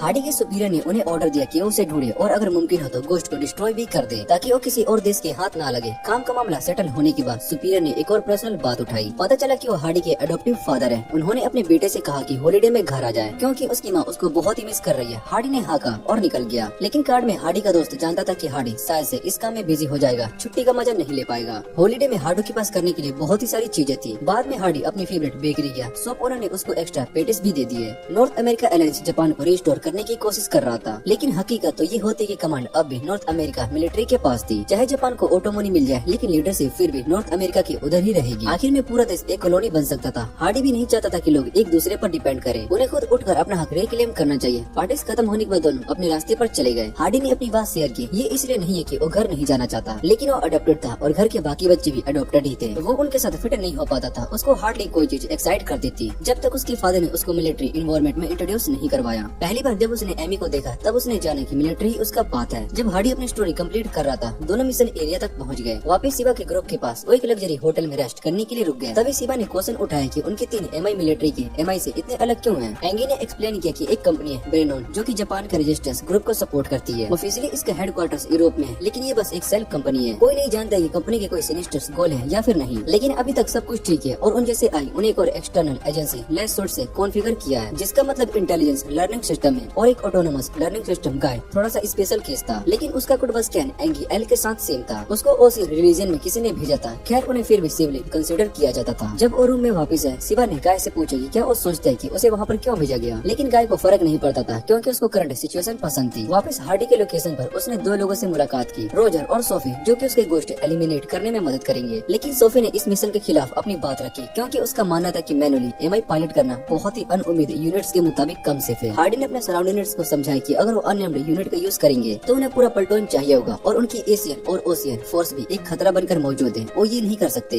इसलिए हार्डी ने इलाइट लोगों को गैदर किया गोश्त को कैप्चर करने के लिए और चुना जाना इसका मतलब था कि सोफी और बाकी सभी बहुत ही स्किल्ड थे। अब बस उन्हें हार्डी की ऑर्डर्स को फॉलो करने थे और गोश्त उनके लिए नॉर्मल एमआई से भी ज्यादा अलग नहीं थे। अगर वो ओबे नहीं करते तो हार्डी को भी नहीं पता चलता कि क्या होगा। अगला दिन आया, शिवा के ग्रुप हेडक्वार्टर की तरफ अपना रास्ता कंटिन्यू कर रहा था। उसी समय स्काई में हार्डी की टीम भी अपना ऑपरेशन शुरू कर रही थी। गोश्त ने केव से सब चारों को सेंस किया और तुरंत सरफेस की तरफ लीप किया। हार्डी भी वहीं पर लैंड कर रहा है जहाँ पर गोश्त अपीयर हुआ था। गोश्त ने पहले मूव किया और अटैक करने के लिए रश किया। हार्डी ने टीम को ऑर्डर दिया कि स्प्लिट हो जाओ और मल्टीपल डायरेक्शन से स्ट्राइक करो। ये टैक्टिक इफेक्टिव साबित होती है क्योंकि गोश्त स्ट्रगल कर रहा था। उसने सभी टीम के अगेंस्ट फाइट नहीं किया जो कि पूरी तरीके से नेमेट मशीन से बनी हो। उन्हें गोश्त को भी तभी डिस्ट्रॉय करना था जब तक कि उन्हें कमांड स्टाइल को अडेप्ट नहीं कर लेते। लेकिन देर हो चुकी होती है। गोश्त ने सिर्फ हार्डी के टीममेट्स पर फोकस किया, जिससे कि हार्डी को मुश्किल से रिट्रीट करना पड़ा। जब रोजर हेल्प करने आया, गोश्त ने अटैक को इंटरसेप्ट किया और हार्डी के फ्रेंड को भी उस पर थ्रो कर दिया। मिलिट्री ने बाहर से मिसाइल को फायर किया, लेकिन गोश्त ने जंपिंग सिग्नल को एमिट किया जो कि मिसाइल का ट्रेजेक्टरी डाइवर्ट कर दिया। रोजर ने अटैक कंटिन्यू किया, लेकिन वो गोश्त के हाथ लग गया। गोश्त के बैक से एक थर्ड आर्म निकल गया। रोजर को बचाने के लिए अपना एक आर्म सेक्रीफाइस करना पड़ा। अब गोश्त पूरी तरीके से हार्डी के टैक्टिक को अडेप्ट कर चुका था और हार्डी को क्रश करने के लिए प्रिपेयर कर रहा था। अचानक गाय ने वही क्लीन इंटेंट फील किया, लेकिन सिर्फ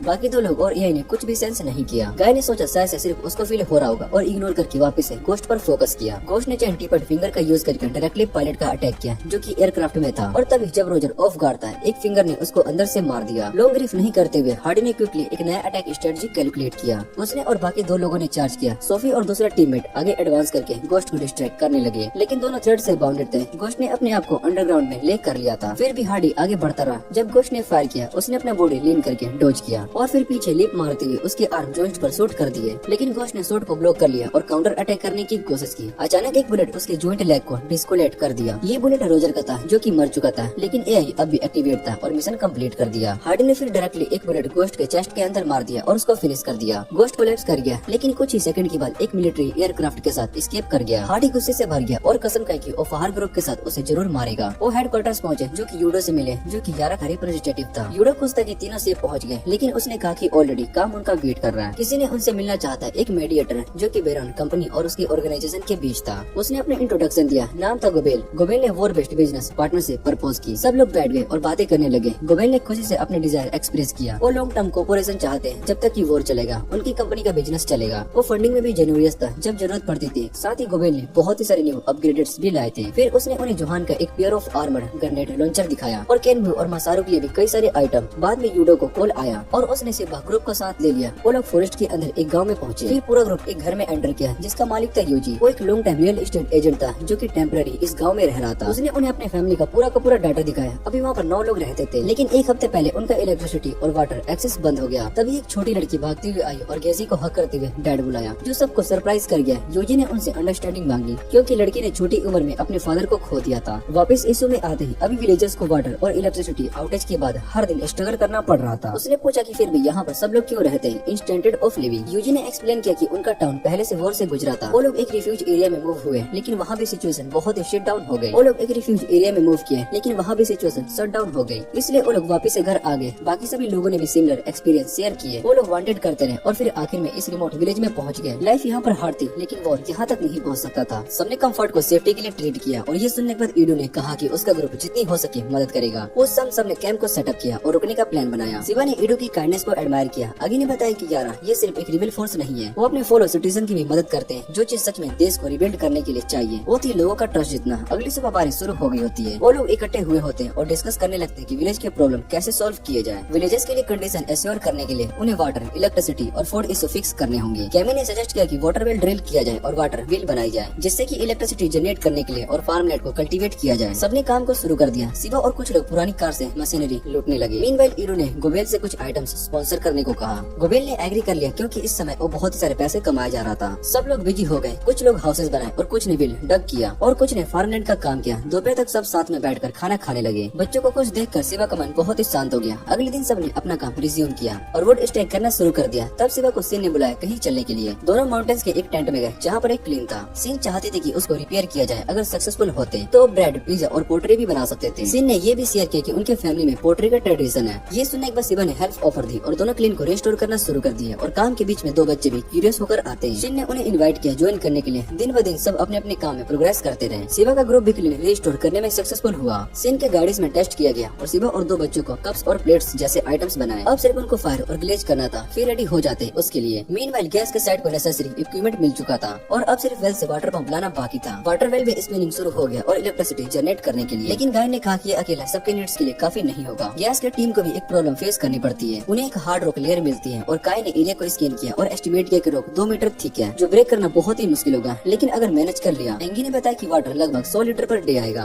विलेजर्स के लिए ये पानी काफी था। मजुआ ने एक और मेथड प्रोसेस किया कि कैसे हैंडल किया जाए। अगले कुछ दिन तक सब लोग काम में बिजी रहे। वाटर वेल को अपग्रेड किया ताकि ज्यादा इलेक्ट्रिसिटी जनरेट हो सके, लेकिन गाय ने फिर भी पावर सप्लाई को बारली इनफ रेट किया। फिर गाय ने दोनों को व्हील के पास बुलाया। मौका ने एक और डिवाइस डिजाइन किया था जो लेजर और पार्सिंग रोड को कंबाइन करता था। पहले लेजर से रॉक को मेल्ट करेंगे और फिर रोड से ब्रेक करेंगे। आइडिया गाय का था, इसलिए उसने शिवा को फोर्स किया कि वो करे, वरना गाय गुस्सा हो जाएगी और कोई चॉइस नहीं बची होती। शिवा ने लेजर को पोजीशन में पॉइंट किया। अब सिर्फ लेयर पुल करना था, लेकिन गाय ने कहा कि पहले स्किल का नाम शाउट करना होगा। मजाक में शिवा ने शाउट किया, अल्ट्रा ड्रिल ब्रेकर और लीवर पुल किया। कुछ ही देर के बाद अंडरग्राउंड स्प्रिंग से पानी घुस करने लगा। उन्होंने वाटर प्रेशर का यूज करके वाटर व्हील को एक्सीलरेट किया, जिससे कि इलेक्ट्रिसिटी का स्टेबल सप्लाई बन गया। लाइट ऑन हो गई और चीजें ग्रेजुअली इम्प्रूव होने लगी। विलेजर्स ने ग्रेटिट्यूड में अपना सर झुका दिया। ट्रिप के बाद शिवा, गैजी और सिन को एक और मिशन पर भेजा गया ताकि आटा मेंबर्स के लिए सप्लाईज खरीदी जा सके। ये काम सीक्रेटली करना था। लंबी लिस्ट को देखकर शिवा को समझ में नहीं आया कि कब ये फिनिश होगा। तभी एक जान पहचाने गेजी को रिकॉग्नाइज किया। It's you. पूरा ग्रुप पार्क में बैठकर बात करने लगा। शिवा ने एक्सपेक्ट नहीं किया था कि गेजी का एक ब्रदर भी होगा। ये पहली बार था जब उसने उसको ऐसे स्माइल करते देखा था। काय ने दोनों को यू के बारे में बताया। यू पहले याडा हेडक्वार्टर में काम करता था काय के पेरेंट्स के साथ, लेकिन दोनों एशियन आर्मी के खिलाफ फाइट करते हुए मारे गए और गेजी के फादर ने यू को अडॉप्ट किया। गेजी ने उसको अपना रियल ओल्डर ब्रदर समझा और क्रेज किया। जब यू अचानक ऑर्गेनाइजेशन छोड़ गया तो गेजी के लिए ये बहुत ही ज्यादा इम्पैक्टफुल था और लंबे समय तक उसके दिल में रहा था। थोड़ी हार्टफेल्ट बातें होने के बाद अब यू को लीव करना था। दोनों ने कॉन्ट्रैक्ट इन्फॉर्मेशन एक्सचेंज किया और फिर यू पहले चला गया। जब वो हेडक्वार्टर्स वापस आया, उसने अपनी और अपने फादर यू की फोटो निकाली। पुरानी मेमोरीज रिसर्फेस्ड हो गई और एक टाइम था जब दोनों एक्सीडेंटली माउंटेन में लस्ट हो गए थे। गाय बहुत ही डर गया था, लेकिन यू ने उसको रीअश्योर किया। चाहे वो ब्लड रिलेटेड नहीं थे, यू हमेशा गेजी को प्रोटेक्ट करता था। ये मेमोरीज गेजी कभी भी नहीं भूल सकता था। अगली सुबह शिवा की टीम एक न्यू इक्विपमेंट टेस्ट करना शुरू किया। सब कुछ ठीक होने का चेक करते हुए गेजी को यू का मैसेज मिला। उसका दिल खुशी से भरा है, लेकिन फिर यू ने शिवा और शिन को इनवाइट किया। यू ने तीनों को जापानी सिटी ले गया। उसने इंश्योर किया कि वहाँ पर रहने वाले सब लोग जापानीज हैं। एशियन कोऑपरेटिव्स के लिए टेरिटोरी का एक भी इंसान वहाँ पर नहीं था। चाहे ऑफिशियली रिकॉग्नाइज ना हो, लेकिन सिटी में 3482 रेजिडेंट थे, जो कि एक स्मॉल टाउन के बराबर था। सारे डिसीजन जापानी लोग ही लेते थे, लेकिन ये सब कुछ भी नहीं था। इस ऑटोमोनस एरिया का डिस्ट्रिक्ट लीडर कोई और नहीं, यू ही था। सब लोग उसको एडोर कर देते। उसकी सिर्फ एक ही चाहती, बच्चों के केयर फ्री स्माइल को देखना। वो चाहता था कि उन सभी को प्रोटेक्ट करे। यही वजह थी कि उसने याडा छोड़ दिया, क्योंकि उनका पाथ और ऑर्गेनाइजेशन का पाथ अलग था। इस ऑटोमोनस जोन को मैनेज करना बहुत ही ज्यादा मुश्किल था, क्योंकि उसको हर दिन एशियन आर्मी के साथ नेगोशिएट करना पड़ता था। फाइट करने की बजाय वो चाहता था कि फ्यूचर में सिटी और एक्सपेंड हो। फिर वक्त आया और यू ने तीनों को फ्रीली एक्सप्लोर करने के लिए छोड़ दिया। वो ज्यादा दूर नहीं गए थे कि लोकस उनको गिफ्ट्स देने लगे, क्योंकि यू के लिए बहुत ही शुक्रगुजार थे। शिवा और शिन भी हिल पर चढ़ गए थे ताकि सिटी का व्यू एंजॉय कर सके, जबकि गेजी अपने ब्रदर से मिलने के लिए गया। मीटिंग के बाद यू सीधा पॉइंट पर आया। उसने चाहा कि उसका छोटा भाई याडा छोड़कर इस सिटी के साथ रहे। उसने एक्सप्लेन किया कि पॉपुलेशन कैप की वजह से रेजिडेंट की संख्या इंक्रीज नहीं हो सकती, लेकिन वो एशियन आर्मी के एक्सपेक्शन रिक्वेस्ट कर सकता था गेजी के लिए। वो नहीं चाहता था कि उसका भाई फिर से गन उठाए और वो चाहता था कि वो यहाँ पर पीसफुल लाइफ जिए।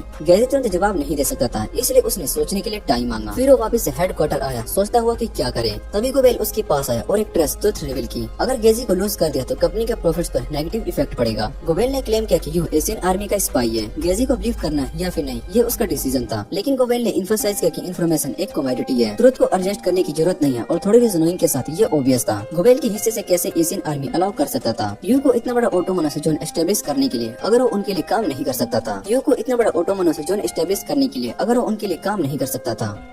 इसके बाद हम देखते हैं कि हमें यू के बारे में बताया जाता है। यू ने जो सिटी बनाई थी उसके बदले में उन लोगों के लिए काम करता था। कभी जमीन कब्जा लेता, कभी इन्फॉर्मेशन लीक करता और कभी रिबेल एलिमेंट्स की पहचान कर लेता। ब्रिबेरी और कभी ब्लैकमैन तक भी करता था। और ये सुनकर गेजी के लिए बहुत ही ज्यादा शौक वाली होती है, क्योंकि जिसका वो हमेशा रिस्पेक्ट करता था, अपने बड़े भाई को और जैपनीज को बचाने के लिए उन्हें भी बेच रहा था। गोबेल ने गेजी को समझाया कि अगर तुम यू के साथ कॉन्टेक्ट में रहे तो वो जल्दी याडा के सारी इन्फॉर्मेशन लीक कर देगा। एक पायलट को खोना ही कंपनी के लिए बहुत ही बड़ा लॉस था और अब 3 चले गए थे। गोबेल ने कहा कि तुम्हें अब समझदारी से फैसला लेना होगा, वरना अंजाम बहुत ही सीरियस हो सकती है। अगर विश्वास नहीं होता है तो खुद को इन्वेस्टिगेट कर लो। ये सुनकर गेजी वहाँ से निकल गया। सीन कट होता है एक डार्क रूम में, जहाँ पर गेजी को काय कहता है कि तुम इस बात का जिक्र किसी बात से मत करना। उसको याद आता है कि जब उसने अपने फादर को खोया था तब वो चुपचाप बैठा हुआ था और सिर्फ यू ही था जो कि उसके पास आया था और उसे कंफर्ट किया था। गेजी को यकीन नहीं हो रहा था कि उसका भाई ऐसा कुछ भी कर सकता है, इसलिए अगले दिन गेजी चुपके से सिटी वापस आता है ताकि खुद इन्वेस्टिगेशन कर सके। थोड़ी देर घूमने के बाद भी उसे समझ में आया कि कुछ तो गड़बड़ है। मेडिसिन और डेली चीजों की सप्लाई बहुत ही कम थी, लोग हमेशा कंप्लेन कर रहे थे। आगे बढ़ने पर उसने देखा कि एक व्हीकल एशियन आर्मी का सीधा यू के ऑफिस की तरफ जा रही है। जैसा कि गेजी ने सोचा था, वो लोग इंस्टेनियल गुड्स की डिलीवरी को एक वेपन बनाकर यू पर प्रेशर डाल रहे थे ताकि वो उन्हें इन्फॉर्मेशन दे। ये उनके डील का पार्ट नहीं था, फिर भी यू के पास और कोई ऑप्शन नहीं था। ये सब गेजी सर्वेलेंस कैमरा के जरिए देख रहा था। जब एशियन फोर्सेस वहाँ से चले गए तो यू ने सोचा और फिर गेजी को कॉल किया। दोनों ऑटोमोनियस जोन के बाहर निकल गए और हेडक्वार्टर गए। वहाँ पर यू की मुलाकात कामी और याडा से होती है। वहाँ यू ने सब कुछ बता दिया, कैसे उसने एशियन फोर्स के साथ मिलकर ऑटोमोनियस जोन बनाया था और कैसे उससे इन्फॉर्मेशन निकालना चाहते थे ताकि यहाँ पूरी तरीके से बर्बाद कर सके। उसने ये भी कहा कि जैसे एशियन ऑटोमोनस जोन को अपनी बेस बनाने की कोशिश कर रहा है, इसलिए उसने एडवाइस की थी कि अपनी पूरी ट्रूप्स को वहाँ से हटा लो। सब कुछ रिवील करने के बाद यू वापस से लौट गया ताकि एशियन को शक न हो। उसने आडू का स्टे इन्विटेशन भी डिलाइंस कर दिया, लेकिन उस वक्त एक नई प्रॉब्लम खड़ी थी। उसकी कार स्टार्ट ही नहीं हो रही थी। मेंटेनेंस क्रू ने चेक किया और बताया कि रिपेयर होने में 1 दिन का पूरा टाइम लगेगा, इसलिए उन्होंने सजेस्ट किया कि यू यहाँ रात भर रुक जाए। और फिर डेड ऑफ नाइट में जब सब लोग गहरी नींद में सो रहे थे, यू अपने इमोशन को और ज्यादा नहीं रोक पाया। इसके बाद हम देखते हैं कि जहाँ यू चुपके से यारा का डाटा कॉपी कर लेता है, लेकिन जैसे ही वो एस्केप करने की कोशिश करता है उसका भाई गेजी उसे इंटरसेप्ट कर लेता है। दोनों भाई आपस में बहस करने लगते हैं। यू अपने लोगों को बचाना चाहता था और नहीं देख सकता था कि उनके सामने उनकी मौत हो जाए।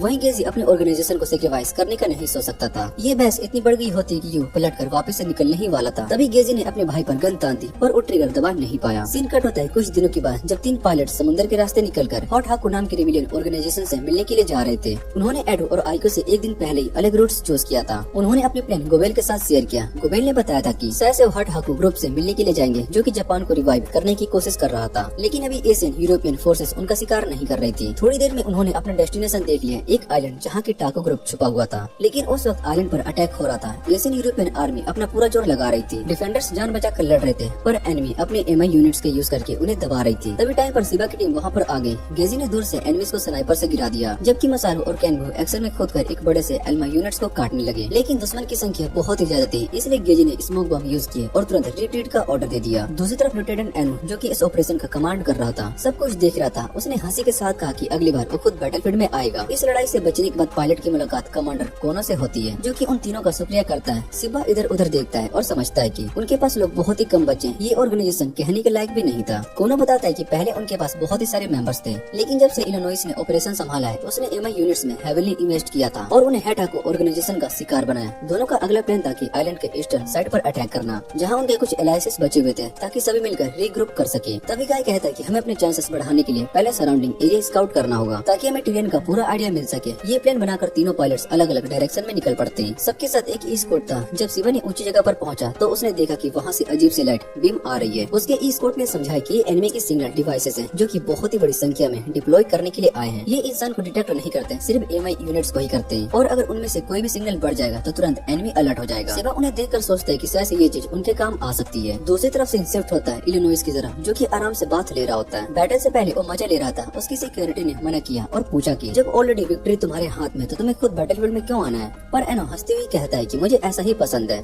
और इस बार मैं खुद सिबा की टीम को हराने के लिए बैटलफील्ड में जाऊंगा। इसके बाद हम देखते हैं कि सिबा अपनी पोजीशन ले रहा था गजेन और सिन के साथ। तभी जंगल में फॉग और ज्यादा गहन हो जाती है। दूसरी तरफ लेफ्टिनेंट अनु अपने एमी पे चढ़कर सिर्फ ऑपरेशन स्टार्ट कर देता है और जंगल में बिना रुके रैंडम आर्टिलरी फायर करने लगता है। जैसे उन्होंने सिबा की ग्रुप की मूवमेंट को डिटेक्ट की, उन्होंने उसके रास्ते पर लगातार बॉम्ब बरसाने शुरू कर दिए। गजेन ने स्मोक बॉम्ब छोड़े ताकि सिग्नल को जाम किया जा सके, लेकिन अनु तुरंत सभी सिग्नल टावर को एक्टिवेट कर देता है। मैप में तीनों की पोजीशन क्लियर हो जाती है। एनिमी उन्हें कॉर्नर में फंसाने के लिए फायर करने लगते हैं, लेकिन तभी बाहर से एक जोर का ब्लास्ट होता है। गजेन ने एक ब्रिज उड़ा दिया होता है जिसमें कि कई एनिमीज खत्म हो जाते हैं। उसके तुरंत बाद बू और मसारो दोनों फ्लैंक से निकलकर बचे हुए एनिमीज को वाइप आउट कर देते हैं। सिस्टम हैक करना उनके लिए बहुत ही इजी था और इस हैक की मदद से उन्होंने अपनी फेक पोजीशन दिखा दी। फोक का फायदा उठाकर ग्रुप ने बचे हुए छोटे एनिमीज को भी खत्म कर दिया और सीधा इलिनॉइस की तरफ दौड़ने लगे। एंगी और गाय सबसे आगे निकल गए। वो दोनों खुद इलिनॉइस का सामना करने के लिए तैयार थे। पीछे काय ने इलिनॉइस के 2 सोल्जर को शूट कर दिया। तभी केनबो की तलवार इलिनॉइस के वेपन से टकराती है। इलिनॉइस के स्टाफ हेल्प करने के लिए आए, लेकिन उन पर फायरिंग होने लगी और वो डोज करने पर मजबूर हो गए। इस दौरान केनबो पर शूट करने वाला था, लेकिन मैसी वापस आता है और उसका गन स्लैश करके डैमेज कर देता है। अब इलिनॉइस दोनों तरफ से पिंसर अटैक में आ गया था, फिर भी वो फाइट बैक करता है। उसकी तलवार इतनी हार्ड होती है कि तोड़ना मुश्किल था, लेकिन फाइट के बीच उसका एमी अचानक से रुक गया। गेजी ने कहा कि इसे मारने की जरूरत नहीं है। एनो ये बात सुनकर और भी गुस्से में आ गया और नोबल के लिए ये बात बहुत ही इंसल्ट करने वाली होती है।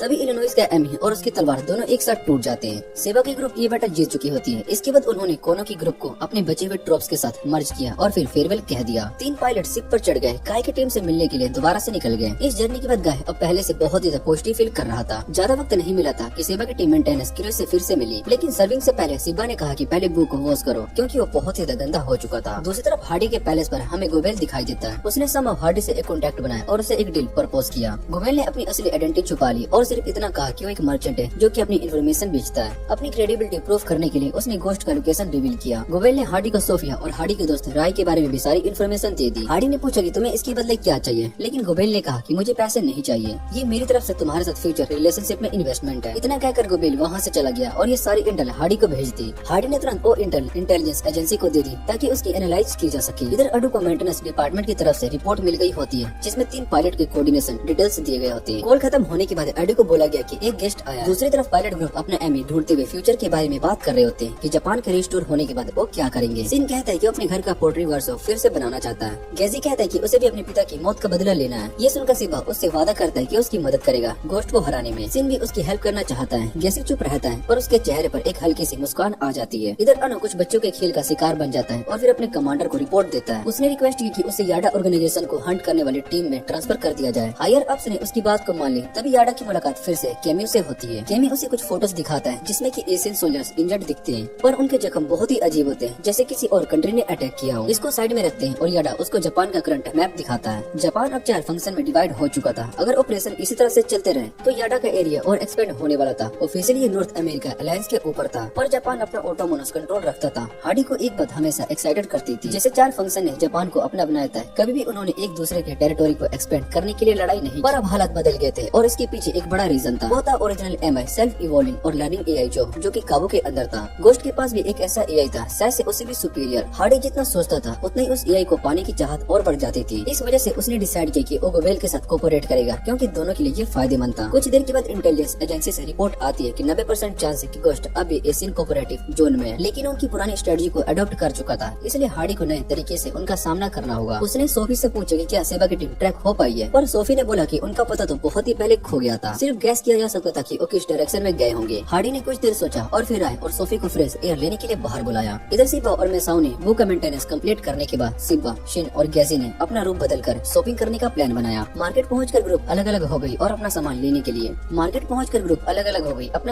के लिए सिबा भीड़ को देखकर थोड़ा सा कंफ्यूज हो जाता है और गलती से हार्डी से टकरा जाता है। सिबा तुरंत सॉरी बोलकर निकल जाता है, पर हार्डी उसकी आवाज पहचान लेता है और एक को उसका पीछा करने और कंफर्म करने के लिए बोलता है। शाम तक शॉपिंग खत्म हो जाती है और तभी नरू उन्हें इनवाइट करता है। चलो अब सब मिलकर हॉट स्प्रिंग बाथ हाउस में रिलैक्स करते हैं। हॉट स्प्रिंग्स में सभी लोग आ जाते हैं, एक तरफ मेल सेक्शन और दूसरी तरफ फीमेल सेक्शन। यहाँ पर सेबा की मुलाकात फिर से हार्डी से हो जाती है। हार्डी बिना कुछ घुमाए सीधा अपनी बात रखता है। वो सेबा को बताता है कि वो नॉर्थ अमेरिका फोर्सेस का हिस्सा है और उसका मिशन गोस्ट को कैप्चर करना था, पर वो इसमें फेल हो गया। उसने गोस्ट की करंट लोकेशन भी रिवील कर दी थी, जिसे सुनकर गेजी के अंदर बदले की आग और तेज हो गई। बिना ज्यादा सवाल जवाब का टाइम दिया हार्डी रे के साथ साथ वहाँ से वापस निकल जाता है। दूसरी तरफ सोफी भी आके उन्हें वही इन्फॉर्मेशन देती है। उसी रात गोस्ट ने फिर से एशियन आर्मी बेस पर हमला कर दिया, जिसमें उनको हैवी डैमेज उठाना पड़ता है। अगले दिन सिबा की टीम ने अडू को गोस्ट की लोकेशन पर हार्डी की बातों को कंफर्म रिपोर्ट दी। गेजी अपने पिता का बदला लेने के लिए तुरंत निकल पड़ता है। सिबा भी रिसा की मौत का बदला लेना चाहता था, पर एडू ने दोनों को समझाया कि पहले इन्फॉर्मेशन 100% कंफर्म होने दो। उस दिन से गेजी ने अपने आप को पूरी ट्रेनिंग में झोंक दिया। 2 दिन के बाद इन्फो कंफर्म हो गई। गोस्ट अब ओसियामा में था, जहाँ पर उसने एशियन आर्मी का स्ट्रॉन्ग होल्ड कैप्चर कर लिया था। आर्मी मेनलैंड पर रेड करके अपना डिफेंस सेट कर रही थी, ताकि अगर गोस्ट लैंड रिसोल्ट करे तो वो तैयार रहे। अभी गोस्ट अपने रिपेयर के लिए सो रहा था, तब काय ने बताया कि ओसियामा पर अभी जापानीज सिविलियन बचे हुए हैं, जिनको एशियन आर्मी ने छोड़ दिया है। अब गोस्ट को हराना सीधा जापानीज सिविलियन की सुरक्षा और उनके होमलैंड को बचाने से जोड़ा था। एडो ने मिशन को असाइन किया सिविलियन को बचाना और गोस्ट को हराना। प्लान ये था कि 2 टीम्स बनेंगे। टीम ए का काम होगा सिविलियन को एवेक्यूएट करना। टीम बी जिसमें 3 पायलट्स थे, जिनका काम होगा गोस्ट की बेस पर डायरेक्ट सरप्राइज अटैक करना, जहां वो सो रहा था। प्लान फाइनलाइज होने के बाद सब अलग हो गए अपने अपने काम पर करने के लिए। टीम ए ने आइलैंड के सिविलियन को एवेक्यूएट करने की तैयारी शुरू कर दी। टीम बी ने कॉम्बैट के लिए इंटेंसिव ट्रेनिंग चलाई। कुछ ही दिन के बाद ऑपरेशन का दिन आ गया। उस रात बहुत ही सारी बोट्स अकीमा की तरफ से सील कर दी गई। टीम ए ने आइलैंड पर लैंड करके सिविलियन को गोस्ट में चढ़ाना शुरू कर दिया। वहीं टीम बी गोस्ट के बेस की तरफ बढ़ी जा रही थी। दूसरी तरफ हार्डी चुपचाप बैठकर इस सब का फायदा उठाता है। गोस्ट जाग चुका था और वह एशियन आर्मी के बचे कुछ सोल्जर को हंट कर रहा था। उसने 2 एमी को तोड़ दिए थे और कमांडर को टारगेट किया, जो कि कभी सिबा से लड़ चुका था। तभी सिबा, गेजी और सिन ने ट्रियो वहाँ पर पहुंचा और गोस्ट पर अटैक करके उसका ध्यान अपनी तरफ खींच लेता है। गोस्ट ने सिन को टारगेट किया, क्योंकि वो भी उसकी फाइटिंग स्टाइल के साथ फेमिलियर नहीं थी। सिन पर गोस्ट लगातार चूज इन कर रहा था, पर तभी वो रस करके उसकी मदद करने आता है। ये देखकर गेजी तुरंत ऑर्डर देता है कि अब हमें स्ट्रेटजी बी पर शिफ्ट होना पड़ेगा। सिबा, गेजी और सिन ने गोस्ट को एक ओपन एरिया में लूर कर दिया। ऊपर से मारू उड़कर सपोर्ट कर रहा था। केनबो ने गोस्ट पर सीधा फाइट स्टार्ट किया, पर गोस्ट इवॉल्व हो चुका था। अब उसके 4 ट्रैकिंग आर्म्स थे, जिन्होंने सिबा को ऑफ गार्ड कर लिया और उसको डिसएडवांटेज में डाल दिया। जोहान ने कवरिंग फायर दिया, जिसमें कि गोस्ट का ध्यान थोड़ा सा शिफ्ट हो गया। तभी मारू ने एक इलेक्ट्रिक नेट फायर किया ताकि उसको ट्रैप कर सके। जोहान ने फिनिशिंग शॉट को ट्राई किया, पर गोस्ट ने अपने पाँव से निकलने वाले वायर्स का यूज करके नेट को तोड़ दिया। फिर उसने जोहान का सिर पकड़ लिया और उसे क्रश करने की कोशिश की, लेकिन वो ने उसका हाथ हटा दिया। मारू ने फिर से एक नेट फायर करके उसको रोका। तीनों पीछे हट गए ताकि सिचुएशन को दोबारा से एक्सेस कर सके। सभी बहुत ही शॉक थे, क्योंकि गोस्ट की पावर बहुत ही तेज स्पीड से इवॉल्व हो रही थी। तभी एवोल्यूशन के बारे में बात करते करते सिबा ने दिमाग में एक आइडिया आता है। पीछे से गोस्ट उन्हें चेस करता है और सिबा गेजी को ऑर्डर देता है कि अब स्ट्रेटजी को एक्सिक्यूट करो। कैन वो गोस्ट को माउंटेन की एमो स्टोरेज की तरफ खींच लेता है, जहाँ मारू ऑलरेडी वेट कर रहा होता है। सिन ने 2 लेयर का नेट फायर करके उसको स्टोरेज के अंदर पेन डाउन कर दिया। डोर बाहर से सील कर दिया गया और गेजी ने दूर से एम किया। एक एमो बुलेट लगा, जिसमें की चेन एक्सप्लोजन हुआ, जिसमें की पूरा एरिया ही उड़ गया। सबको लगा कि अब गोस्ट खत्म हो गया, पर वो फ्लेम के बीच में मोशनलेस खड़ा था। रियो ने हार नहीं मानी और फिर से चार्ज कर दिया, लेकिन गोस्ट ने कैनबो को पंच करके दूर फेंक दिया और मारो को एक टॉय की तरह साइड में फेंक दिया। तभी गेजी ने दोनों को बुलाया और बोला कि अब हमें वही ट्रेनिंग वाले टीममेट्स का यूज करना होगा। हार्डी दूर से ये सब ऑब्जर्व कर रहा था। उसके लिए जो भी जीतेगा उसे फायदा ही था। अगर सिबा जीता तो गोस्ट का प्रॉब्लम सॉल्व, और अगर गोस्ट जीता तो वो गाय को रिसर्च के लिए ले लेगा। उधर टीम ए ने सिविलियन का एवेक्यूएशन सक्सेसफुली कंप्लीट कर लिया और एशियन आर्मी के कुछ रिमेंट्स को भी कैप्चर कर लिया। बैटल पर वापस आते ट्रियो ने अच्छी कोऑर्डिनेशन दिखाई और गोस्ट अब भी बहुत ज्यादा स्ट्रॉन्ग था। उसने उधर जोहान की राइफल को तोड़ दी ताकि स्नाइपिंग बंद हो जाए। ये देखकर गाय को शक होने लगा कि ये गोस्ट अब सिर्फ एक ऑटोमोनस एआई नहीं, बल्कि कोई उसको पायलट कर रहा है। 3 वर्सेस 1 फाइट होने के बावजूद उनके जीतने का चांस बहुत ही कम होते जा रहे होते। तभी कोनो का कॉल आता है। वो ऑर्डर देता है कि अब रिट्रीट करो, क्योंकि तुम ऑलरेडी मिशन का आधा पार्ट कंप्लीट कर चुके हो। लेकिन सिबा मना कर देता है। उसने कहा कि गोस्ट उन्हें कभी नहीं जाने देगा। उसने अपने अंकल से वादा किया कि वो वापस जरूर आएगा जिंदा लौटकर। ये सुनकर कोनो ने एग्री किया और एडिशनल सप्लाईज भेजने का प्रॉमिस किया।